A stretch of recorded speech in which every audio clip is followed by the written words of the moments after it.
Hi everyone, in today's video I'm going to show you how to play the popular piece Fur Elise by Beethoven. I've slightly simplified the left hand so that if you're a beginner it's easier to play, but it will sound almost the same as the original. So I'm going to break it down into two parts.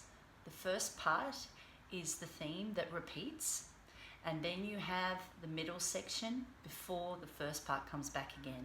So in this video, I'll be showing you how to play the first part of Fur Elise. Let's go. So the key of Fur Elise is A minor.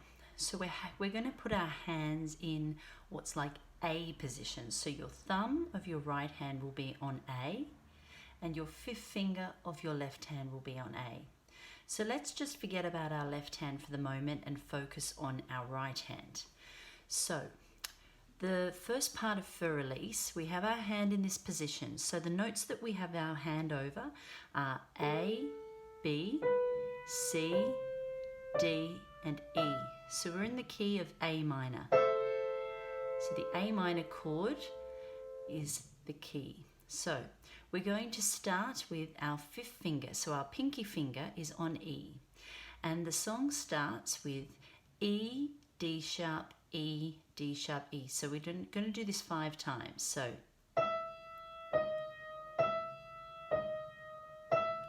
that's the first part. So if you count to 5 and you play E, D sharp 5 times. So 1, 2, 3, 4, 5. Okay, so that's the first part. Now, keeping your fingers over those 5 notes, we're going to play finger 2 on B, finger 4 is over D, and then finger 3, C, and 1 is on A. Okay, so the pattern is 5, 4, 5, 4, 5, 2, 4, 3, 1.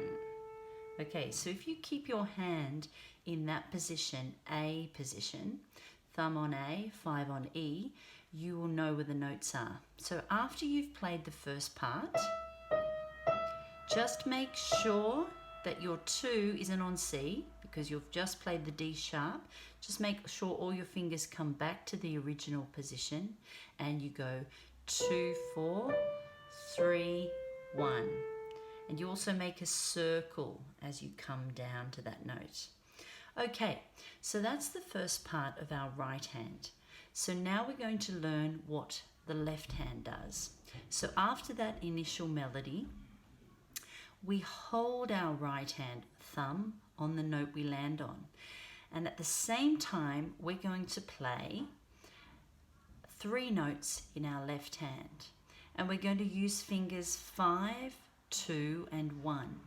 So we're going to play A, stretching to E, and A. So if you just put your hands in an octave shape, so an octave is the 8 notes between the same letter name.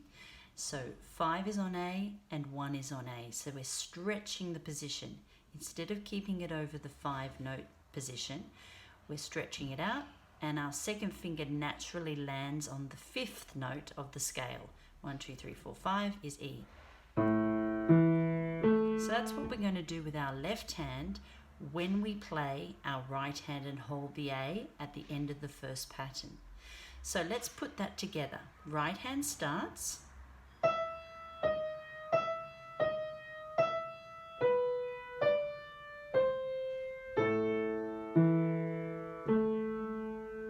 Okay, so that's the first part.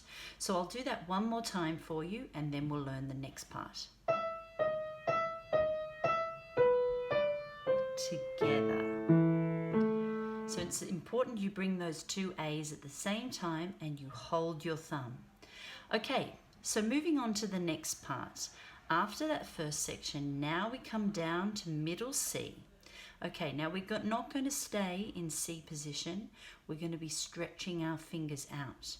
So we're going to be playing thumb on middle C, 2 on D, 4 on A, and 5 on B. So we're playing C with our thumb, we stretch our 2 to E, we stretch our 4 to A, and we play our 5th finger at the end on the B. So, is the pattern. Now, at the end of that phrase, we play the B with the left hand, which moves up to play an E major chord. But we're going to play the notes separately. So what I want you to think is octave for the A position when we play this chord. Now, don't move all the way to your pinky, just move to your 4th finger on E, and we're going to play the chord broken, so separate notes. E, G sharp, B. So that comes at the end of the second phrase in our right hand. When we play the B, we play the E.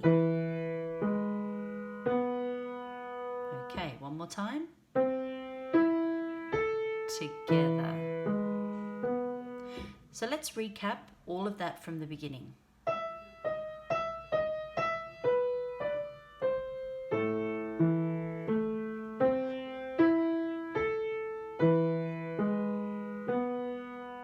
Okay, now we're ready for the last part. And the last part is move your thumb to E, and we're going to play the same chord that we just played in our left hand separately in our right hand as well. But we're going to use fingers 1, 2, 4, 5. So we're going to play the chord plus a C at the end. E, 2nd finger on G sharp, 4th finger on B, 5th finger on C. Okay, so with this last note, we're going to go back to the first pattern in our left hand. So the 2 patterns in our left hand are the A octave with the E in the middle. 4th finger on E plays the E chord. So we've got followed by back to the first. So with this last pattern in the right hand, with the last note of every phrase, we play the first note of the left hand. So let's put that all together from the beginning. Starting with our 5th finger on E and our 5th finger on A down there, we start.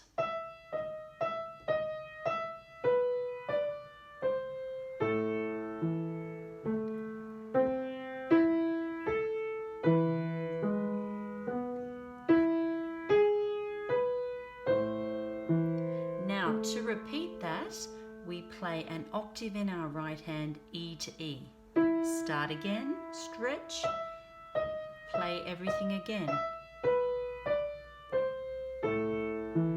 Notice the circles that I'm making with my wrists over the top. Now, to finish the repeat, we don't play the same chord at the end that we just played the first time. We don't play this one, we play this instead to round off the phrase and the section. So we play E, straight up to the C, step down to A. So we're finishing on the tonic of the piece, which is A. That is the root note. And the key that we're playing in is A minor. Same left hand. Okay, so I'm going to play the whole of the first section, which is repeated, which means you play it twice from the beginning. So I'll play the whole section for you.